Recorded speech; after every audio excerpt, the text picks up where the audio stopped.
Hello students, welcome back to the English class. Today I'll continue the explanation of the lesson Evans Tries an O-Level by Colin Dexter. In the last class you learned that at the end of the examination, Evans, after hitting McLeary, escaped from the prison. He had left a question paper behind. The injured McLeary handed over this question paper to the governor.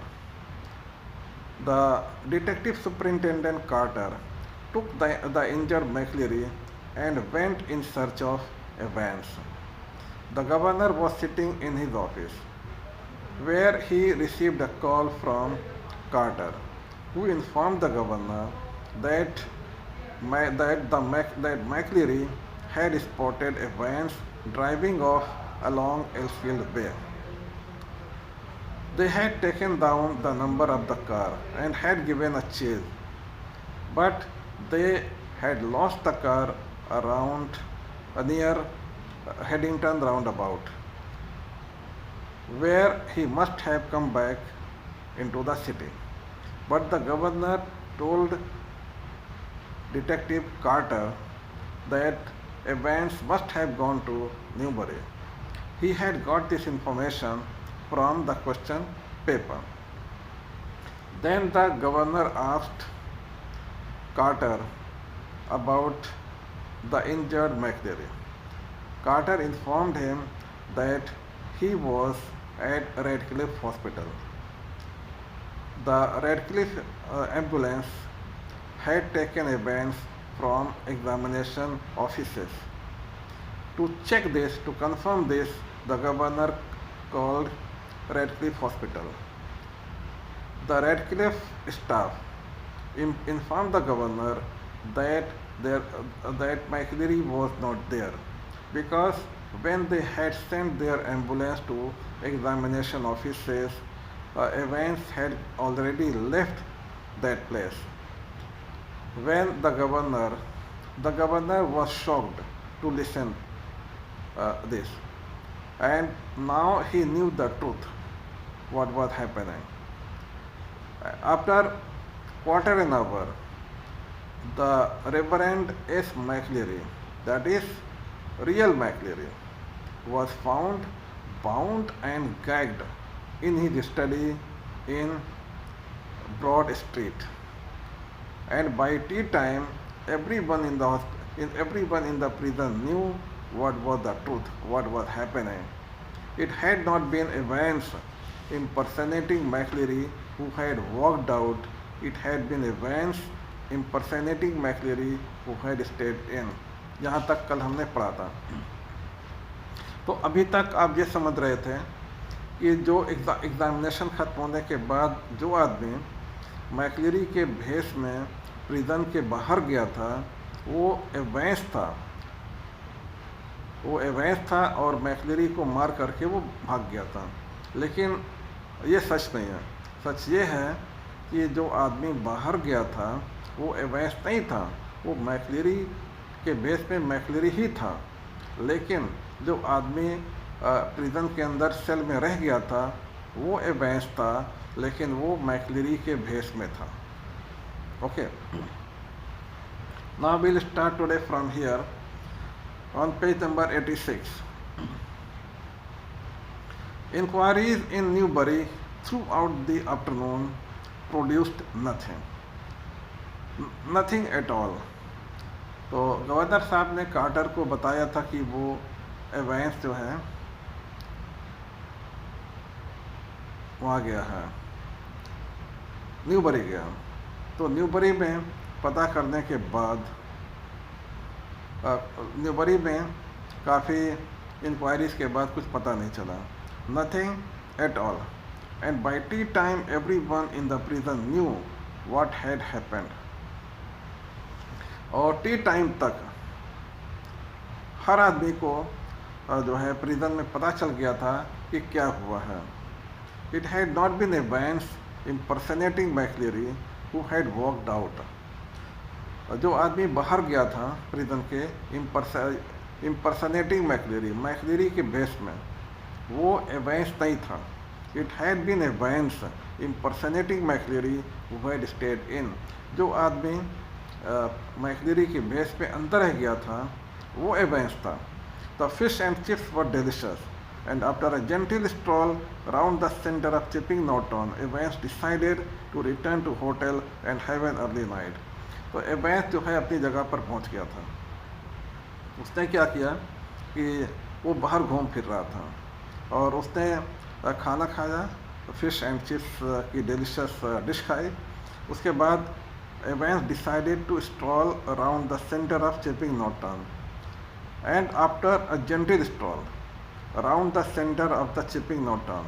और Chipping Norton के सेंटर में घूमने टहलने के बाद Evans decided to return to the hotel. Evans जो है उसने होटल रिटर्न करने के लिए डिसाइड किया and have an early night. और अर्ली नाइट के लिए उसने डिसाइड किया, मतलब वो जल्दी सोना चाहता था. तो स्ट्रॉल का मतलब होता है लीजरली वॉक, यानी आराम से घूमना फिरना. तो ये एवेंस जो है उसको जहाँ पहुँचना था प्लान के मुताबिक वो वहाँ पहुँच गया था और एक होटल में था. होटल के बाहर जो है वो जो जगह थी वो चिपिंग नॉर्टन की जगह थी और वहाँ पे उसने घूम फिर करके वो फिर जल्दी जो है होटल में आ जाना चाहता था.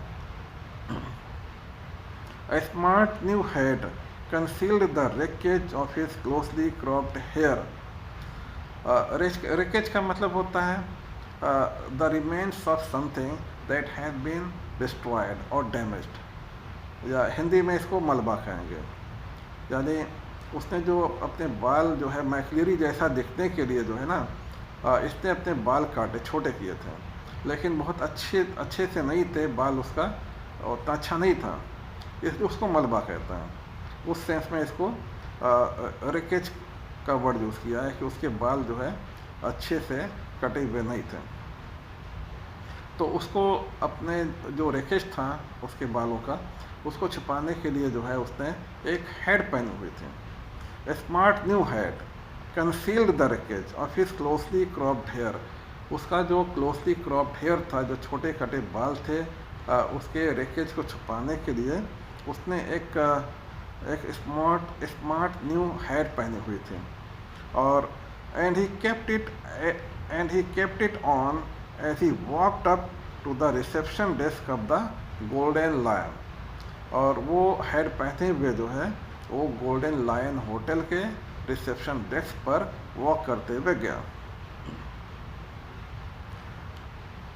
It would take a good while for his hair to regain its former glories. Good while means काफ़ी वक्त लगेगा. It would take a good while मतलब कहने का कि, और ये former glories means पुरानी शान. तो जो कि उसके वो जो एवेंस जो है वो लंबे बाल रखने का शौकीन था. तो चूँकि उसके बाल ख़राब हो गए थे, छोटे हो गए थे, तो वो ये सोच रहा है कि उसको फिर उसके बालों को फिर अपनी फॉर्मर ग्लोरीज यानी पुरानी शान वापस करने में कुछ वक्त लग जाएगा. But what the hell did that matter. लेकिन उससे क्या, वो चीज़ इम्पोर्टेंट नहीं है, ठीक है, कि कितना टाइम लगेगा या नहीं लगेगा. He was out again wasn't he. जो असल चीज़ है वो ये है कि वो अब बाहर आ गया है. A bit of bad luck that when Jackson had pinched his scissors. तो ये थोड़ा सा बैड लक था क्योंकि जैक्सन ने उसका जो सीजर था उसको ले लिया था.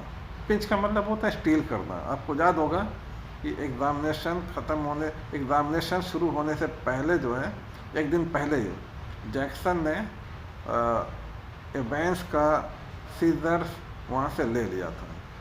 तो जब उसने सीजर्स ले लिया तो उसने अपने बालों को जो है अपने रेज़र से काटना पड़ा था एवेंस को. तो उसमें उसको काफ़ी दिक्कत हुई थी. तो इस सेंस में इस सेंटेंस समझिए कि a bit of bad luck that when Jackson had pinched his seizures.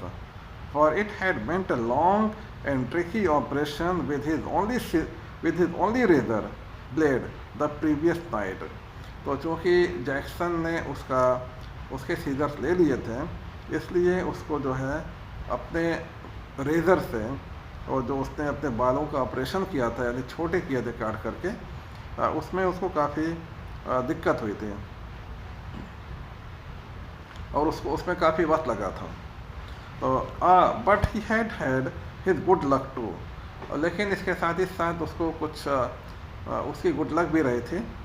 Just think if Jackson had made him take his bobble hat off. Phew जो है एक ये विस्लिंग साउंड होता है, सॉफ्ट विस्लिंग साउंड फ्यू। तो ये whistle बजाते हुए कहता है कि अगर जैक्सन ने उसका जो बॉबल हेड था अगर वो ले लिया होता तो क्या होता। That really had been a close call. Old Jackson wasn't such a bad fellow. Close का कॉल का मतलब होता है नैरो एस्केप फ्रॉम डेंजर, खतरे से जो है एक नैरो एस्केप। तो जब जैक्सन ने एवेंस को कहा था कि आप अपने ये बॉबल हेड उतारो, तो जैक्सन ने कहा था ये मेरा लकी चार्म है, इसलिए मैं इसको पहने रखना चाहता हूँ। तो जैक्सन ने उसको अलाउ कर दिया था।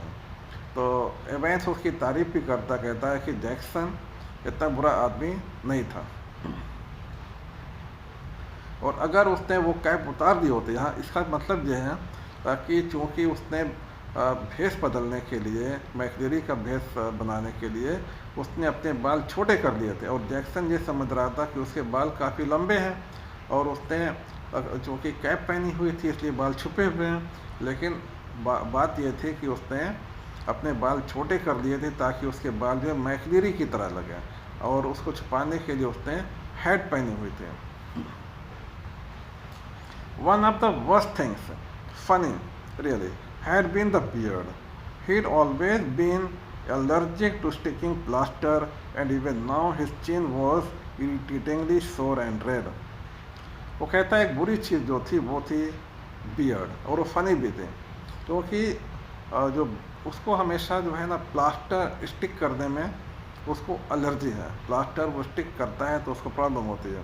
यानी जो नकली बियर्ड होती है ना, वो एक प्लास्टर टाइप की होती है, नीचे बाल लगे होते हैं, अंदर प्लास्टर होता है जो कि ऐसे चिपकाई जाती हैं। और वो प्लास्टर जो है उसने जो कि हटा दिया था, तो उससे जो है इसको जो है ना काफ़ी, इसकी चिन जो है काफ़ी सोर हो गया। सोर मीन्स पेनफुल और रेड, ठीक है। उसकी चिन जो है लाल भी हो गई है और पेनफुल भी है। The receptionist wasn't the same girl who had booked him in. वो होटल में जाता है और वहाँ पे होटल में जो रिसेप्शनिस्ट है वो गर्ल नहीं होती है जिसने उसको बुक इन किया था। बुक इन का मतलब जब आदमी होटल में पहली बार जाता है ठहरने के लिए, तो उसका रजिस्टर में उसका नाम वगैरह लिख करके जब उसको रूम देते हैं उसको कहते हैं बुक इन करना। तो जब वो होटल पे गया था उस वक्त जो लड़की वहाँ रिसेप्शन पे थी, अब जब वो दोबारा गया घूम टहल कर जब वापस आया तो वो लड़की वहाँ पे नहीं थी। But the change was definitely for the better. अब वहाँ पे कोई दूसरी लड़की थी, लेकिन ये सोच रहा है बैंस कि वो जो है it was for the better, कि अब अच्छा ही हुआ कि वो नहीं है बल्कि दूसरी लड़की है। As he collected his key, he gave her his best smile. As he collected his key, तो चूँकि लोग जो हैं जब बाहर जाते हैं तो अपने रूम की जो है ना काउंटर पे दे देते हैं। तो एवेंस ने भी अपनी की जो है बाहर जाने से पहले काउंटर पर दे देते। तो जब वापस आया तो काउंटर पर अपनी की लेने के लिए गया, और वो की लेते हुए while collecting the key, he gave his best smile to the receptionist, told her he wouldn't be bothering with breakfast, ordered the daily express, and asked for an early morning call at 6:45 a.m. Tomorrow was going to be another busy day. तो वहाँ पर reception पे जो है बैंस ने receptionist को बताया कि वो सुबह जो है ना उसको ब्रेकफास्ट देने के लिए बॉदर ना हो, यानी उसको ब्रेकफास्ट देने की ज़रूरत नहीं है। और उसने एक डेली एक्सप्रेस का ऑर्डर किया, न्यूज़पेपर, और asked for an early morning call at 6:45 AM, और उनको कहा रिसेप्शनिस्ट को कि उसको अर्ली मॉर्निंग 6:45 पर जो है उसको फ़ोन करके जगा दिया जाए। अर्ली मॉर्निंग कॉल यानी फ़ोन करके उसको 6:45 बजे जगा दिया जाए। Tomorrow was going to be another busy day. Tomorrow वो जो है जल्दी उठना चाहता था और ये काफ़ी बिजी डे होने वाला था।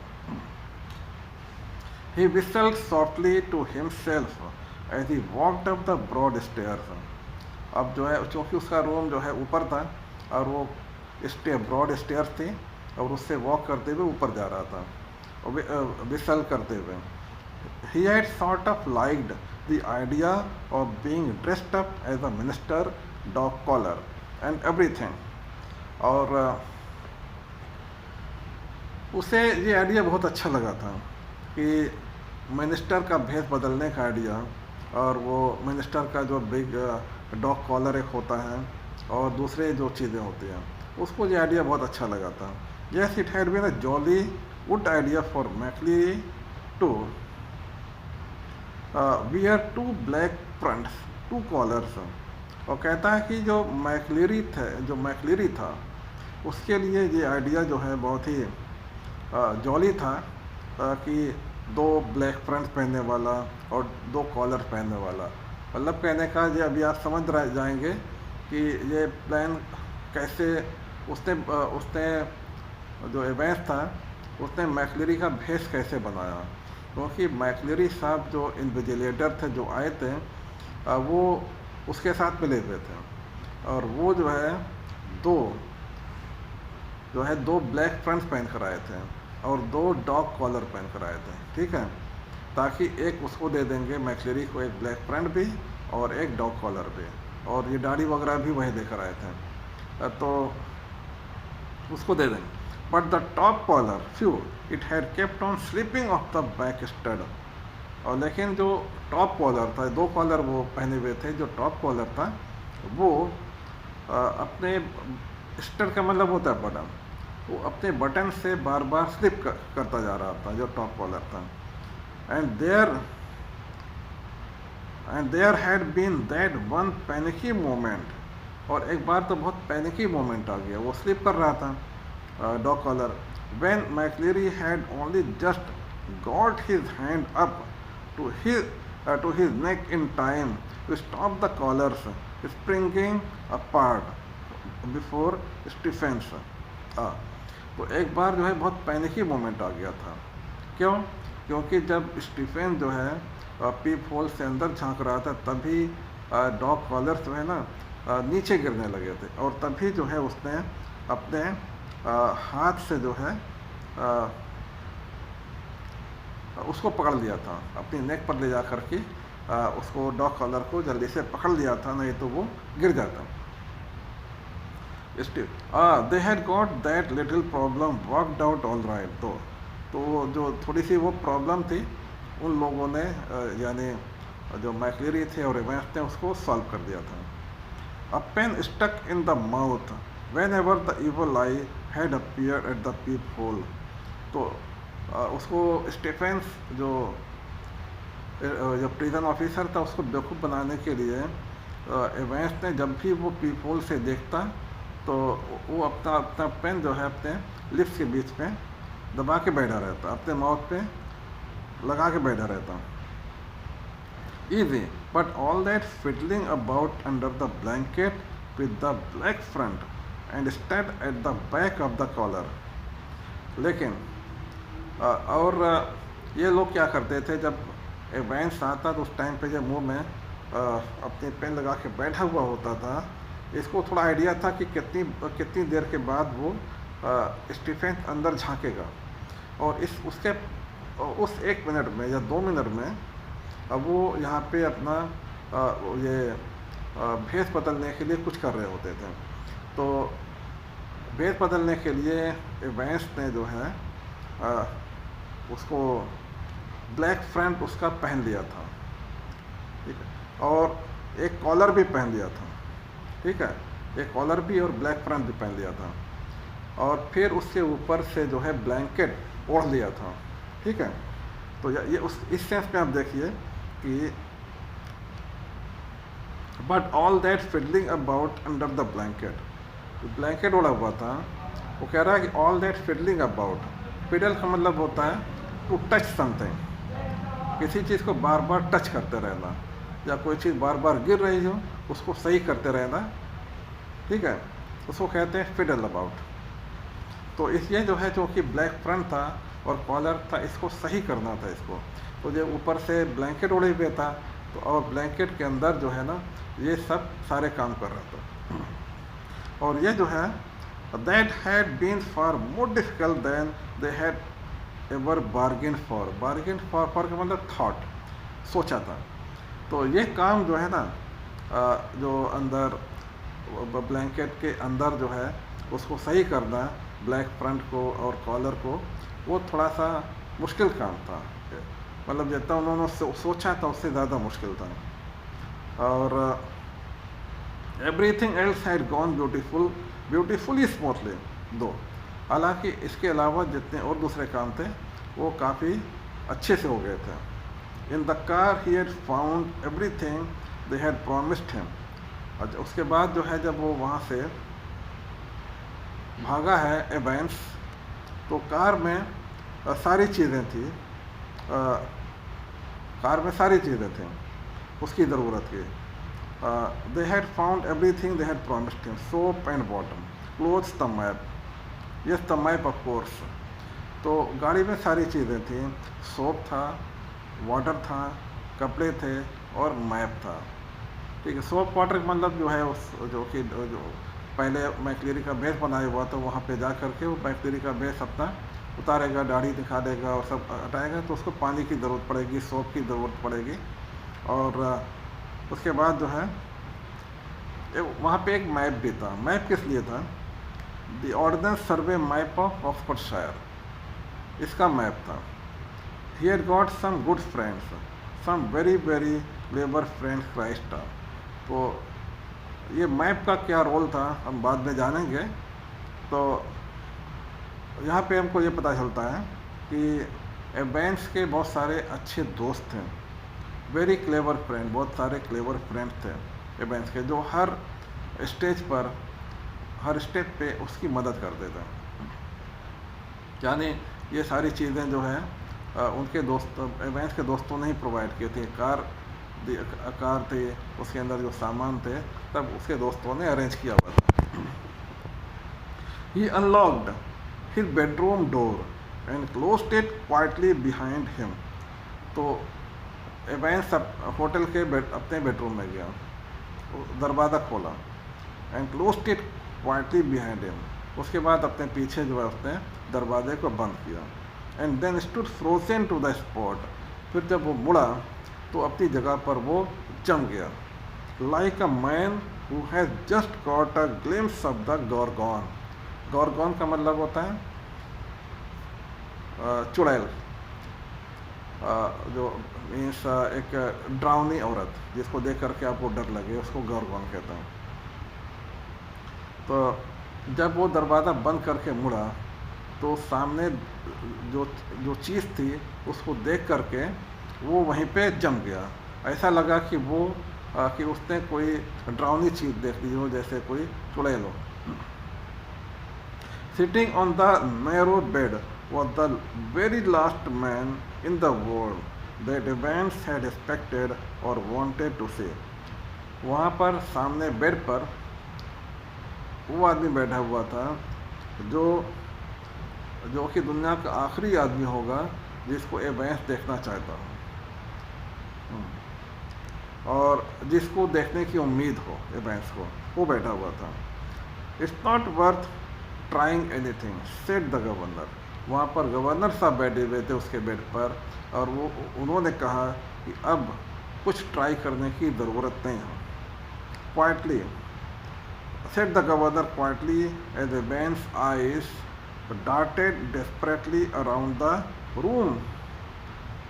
और एवेंस की आइज जो है रूम में इधर उधर देख रहे थे। डार्टेड का मतलब होता है moved desperately around the room, room में इधर उधर जो है एवेंस की आइज देख रही थी। और गवर्नर ने कहा कि अब कुछ ट्राई करने की ज़रूरत है।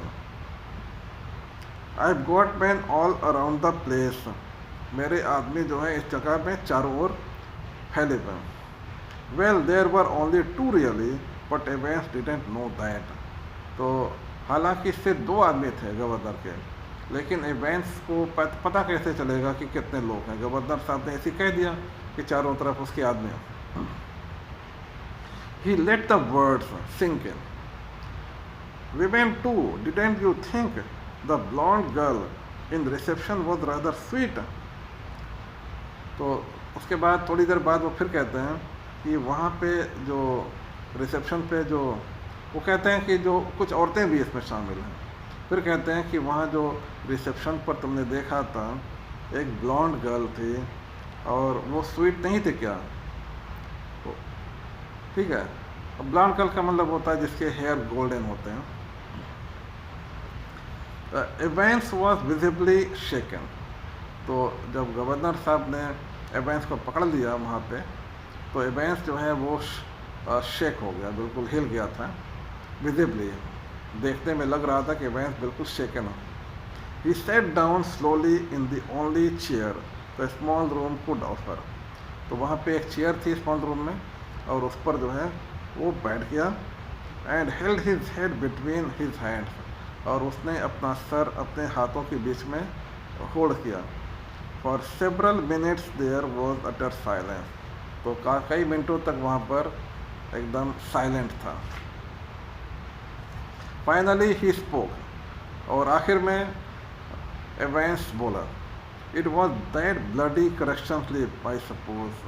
तो करेक्शन, तो एवेंस ने कहा कि ये वही ब्लडी करेक्शन स्लिप था मेरे ख्याल से। मतलब कहने का कि एवेंस ये कह रहा है कि वो जो करेक्शन स्लिप था जिसमें होटल का नाम और पता दिया हुआ था, उसकी वजह से आप मुझे पकड़ने में कामयाब हुए। Well the governor failed to mask the deep satisfaction in his voice. There are a few people who know a little German. तो गवर्नर ने साहब ने कहा, और जब उन्होंने ये बात कही तो उनके अंदर से एक डीप सेटिस्फैक्शन फील हो रहा था।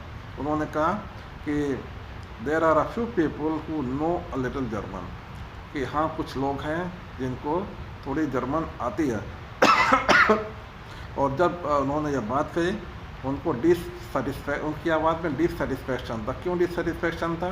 क्योंकि गवर्नर साहब ये थे जिनको थोड़ी जर्मन आती थी, और उन्होंने क्वेश्चन पेपर पढ़ करके ये जान लिया था कि ये एवेंस न्यूबरी गया हुआ है और न्यूबरी में एक होटल है गोल्डन लायन। ठीक है, तो इस तरीके से गवर्नर गोल्डन लायन होटल पहुंचे। और अभी और भी पता चलेगा कि एक किस तरीके से एग्जैक्ट लोकेशन उनको पता चले गोल्डन लायन होटल के। Okay, today up to here only, I will continue tomorrow. Thank you very much.